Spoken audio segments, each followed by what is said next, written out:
today my menu is I'm making a butternut squash soup, okay? And all right, and then we're gonna do a branzino. So branzino is a great piece of fish. I'll go more in detail about the fish when I get ready to cook that. We're gonna do branzino with peewee potatoes. I'm doing baby turnips, tiny carrots, shallots, garlic. It's a really great piece of fish. So we're gonna be cooking that. And for dessert, I kind of created my own dessert. I had this idea coming up. I love bananas frosted, right? I love that. So I'm doing a banana foster, frozen banana foster. So what I did is I made this amazing almond ice cream, and I layered it, and I made banana foster, and I spooned it on top of it, and I froze it. So it's like this amazing frozen banana foster, and I did it baked Alaska style, right? All right. I mean, come on, I think you're better than that, right? It's like awesome on top of awesome on top of awesome. You know? And the finish it with some wine. It's like today's the day. So look at this guy here, huh? So this is branzino. Have you guys ever tried this or cooked with this before? Have you ever eaten it? No? So today's a good day, all right? Yeah. Branzino is actually a sea bass, okay? And this fish, I love this fish. I love like branzino, I love sardines, I love all these great fish you get in the Mediterranean. This is a fish that is, it's a sea, okay, salt water, and also goes into fresh water as well. It lives in lakes, you know, many different things. But typically, you know, it's from Greece, Italy, Spain. It's a very prominent fish in Europe. Okay. It eats. Another name for it is you probably maybe heard is called loup de mer. Have you ever heard of that name, loup de mer? Okay, that's another name. Branzino is the Italian name for it, but loup de mer is another name for it. So it's known as a few different things, but it's a great piece of fish. I'm doing this on my Valentine's menu. So if you come in for Valentine's Day, Deli Prime, we're going to be doing this on our menu, okay? All right, so what you're going to be doing today is we're going to be pan-searing the branzino, and we're going to be using, all of our ingredients are peewee potatoes. You see these potatoes? These are called peewee potatoes. They're little potatoes. You have red, you have white, and you have the little purple ones. They're called them peewee potatoes just because of the size. They just harvest them when they're first starting to grow. I like them. I think they're neat. Flavor's great. They're really creamy. I love the flavor of them. As opposed to a larger potato, this potato, if you roast them whole, you take olive oil, a great like sea salt. You can get like a habanero salt or a smoked sea salt or something like that at home. Toss them a little bit of olive oil, just roast them in the oven. Phenomenal flavor. I did that recently. Just took them and I tossed them a little bit of smoked salt, roast them. They're great. So this is going to be our starch. All right. Yeah, they have them. Yeah. I tried to find the potatoes before that we you couldn't find them 5 years ago, but now they're pretty readily available. Whole Foods, you know, some of the specialty markets have them. If you go to the farmers market, like in Santa Monica or different ones, sometimes they'll have them there as well. The farmers will come in. So we have our peewee potatoes. We have our little turnips. So these are little baby turnips. See those? I love these. These are great. And when you're cooking your fish today, if you want to leave the stems on, you want some greens, you want to get all your nutrients and vitamins, you're welcome to leave those on. It's a matter of preference. Okay? You don't have to take them all. And then we have these little bitty tiny carrots. We have the burgundy carrots, the white carrots, all these little baby carrots. Can you guys see these? And these neat. We've cooked these before. You guys have seen these. I love these things. They're fun. Okay, and then we have garlic, shallots, white wine, and then the fish. Okay, so I'm going to bone the fish up for you. Oh, the last item is manzanilla olives. Right, you guys know these olives? Oh, yeah. Great olives, Spanish olive. I love them. I mean, olives are like phenomenal. I love olives. I mean, there's olives from all over the world. I mean all over. And it's just a great little olive. I love making relishes. I used to do a really great piqué toast salad with manzanilla olives. Many different dishes I like to do. Just a really great flavor. I just like the way they eat. And it will go great with this dish, you know, keeping with the kind of Mediterranean, European thing going on. Okay, so I'm going to bone this little guy out of here. I wanted you to see the fish whole, so you kind of get an idea of the size of it. You know, someone asked me earlier, where can I get this fish? You may not It may not be right there in the window when you walk out, but they're pretty much readily available. They're being shipped in the U.S. They're in LA. So if you go to Whole Foods or you go to Ralph's or wherever you shop, if you ask the fish guy, I want to get some branzino, I'm pretty sure they can get it for you. It may take a day for them to get it, but they're definitely available in LA. Now you typically are like a pound, 2 pounds, 3 pounds. It's a small fish. I'm gonna do this one. Okay. So, how many of you guys have filleted a whole fish before? Never. Raise your hand. What kind of fish did you fillet? Branzino? You did? You're just like a culinary expert, aren't you? Okay. So anyways, we're gonna just kind of go down here. Yeah. So you wanna just kind of come across here. What you wanna start doing? Can you guys see that? When you first start, first of all, you gotta make sure your knife is really sharp. Number one thing. You do not have a razor sharp knife. It's already 50% odds against you. Okay.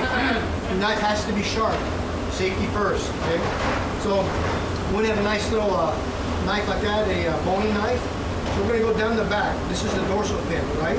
And as you get more experience with boning fish, you can feel your knife against the bones, right? When you have the backbone. So you want to kind of just keep your knife against those bones, right?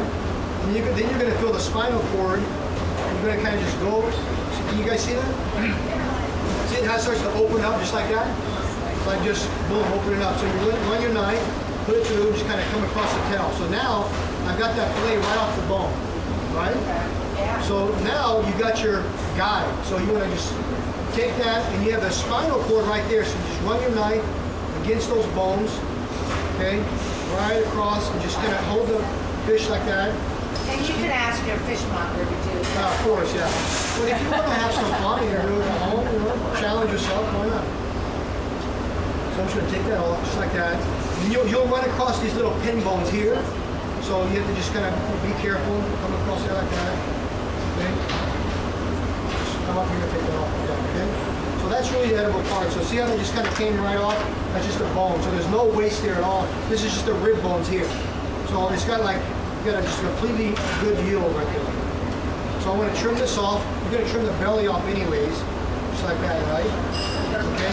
And you want to end up with a piece of fish looking like this. It's got a great skin on it too.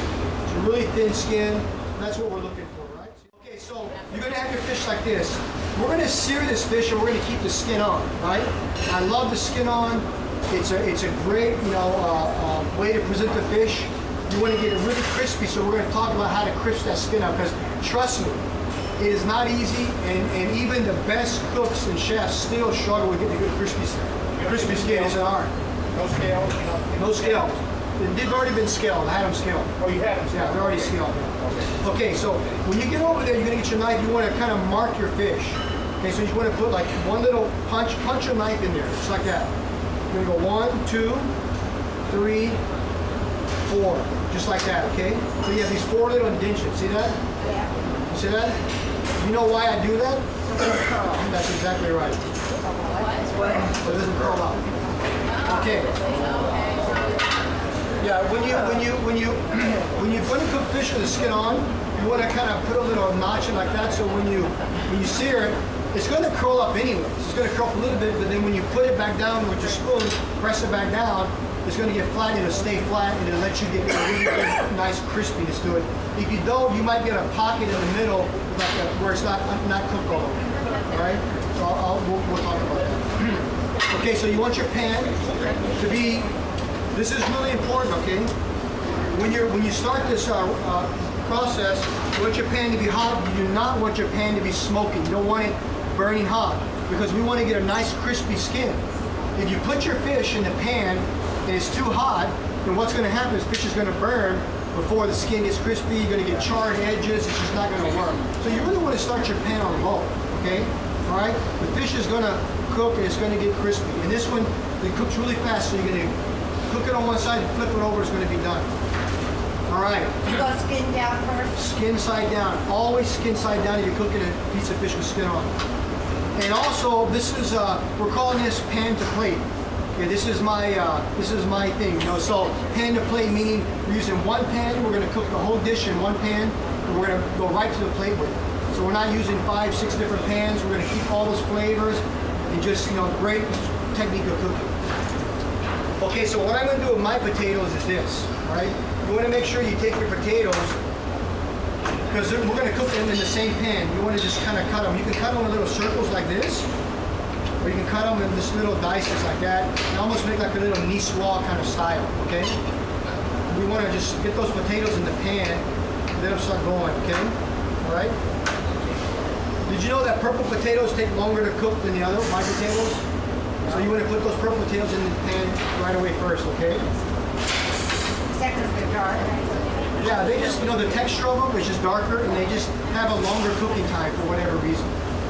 Okay, so we want to get our potatoes going onto the one side. On the other side, we're going to go ahead and put our fish in, right? So we're going to start our potatoes, let those kind of start cooking.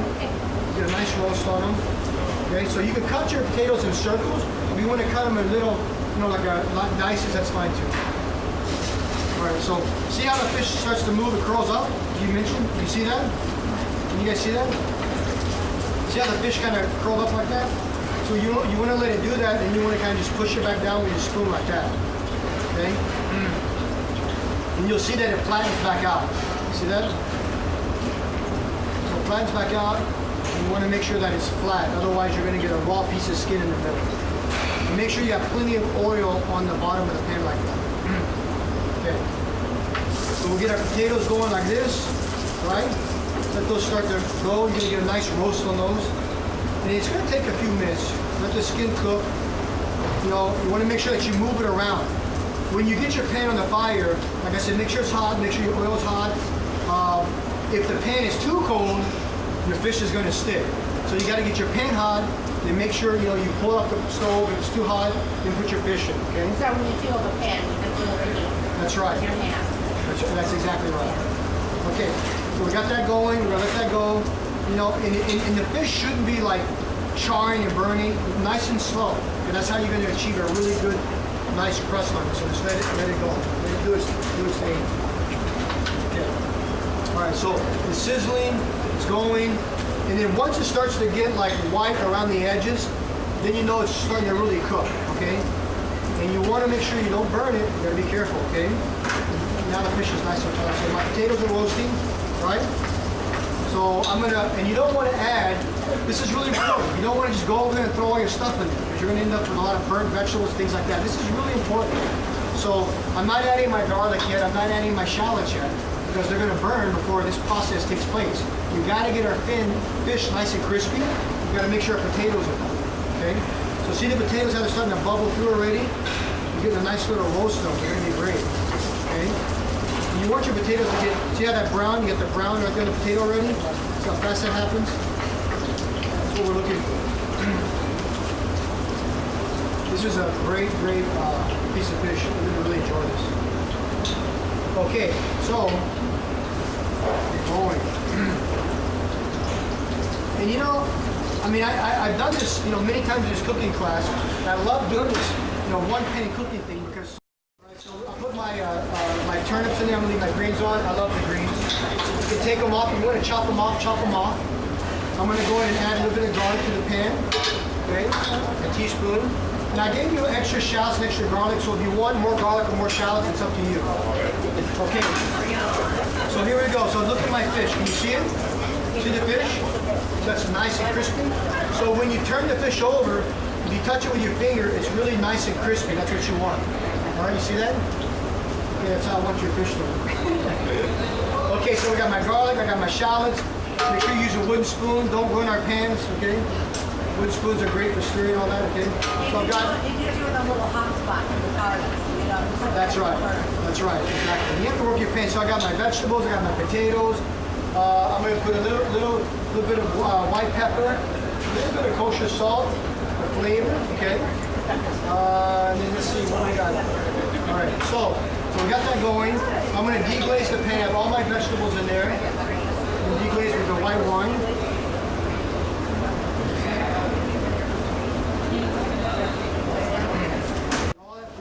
Bottom of the pan, okay? Your vegetables are nice and roasted. Purple little peely potatoes. I'm going to put a little pinch of Italian parsley in there. I got my salt, I got my pepper in there, my garlic, my shallots. I'm gonna finish with my butter. If you wanted like a little cream sauce, you could put a teaspoon of cream. That's fine. It's a matter of preference.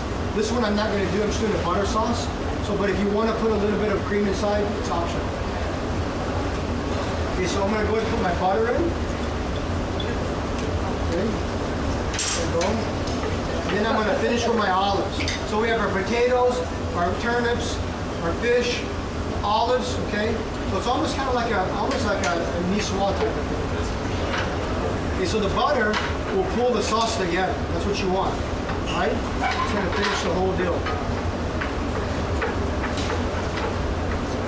Can you guys see that? See that? Let me bring it to this side. You see that? See everything going there? You got your potatoes, your turnips, your olives, all these great flavors are just going to come together. The fish is nice and juicy, so all the moisture, the wine, the butter, is going to bring that whole thing together. Okay, once you get to this point, you want to make sure that you don't get it too high because then you will break the sauce. You don't want the butter to separate. You want the butter to kind of bring the sauce together. Okay? So I think we're ready. All right. So what I'm going to do for plating is this. Okay. So what I'm going to do is I'm going to put a couple of potatoes on the bottom. You see that? These potatoes are cooked absolutely perfect. I mean, just perfect. Okay, so we have our potatoes. We have the little purple potatoes, the olives like that. I'm going to lay the fish just like this. That across the top. Turnips. Turnips are great. I love the greens of the turnips. You can leave them on if you want to take them off. Matter of preference.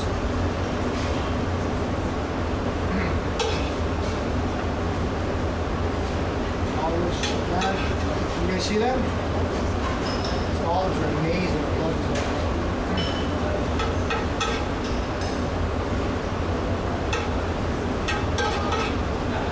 Put a little bit more right on top, in the middle, like that.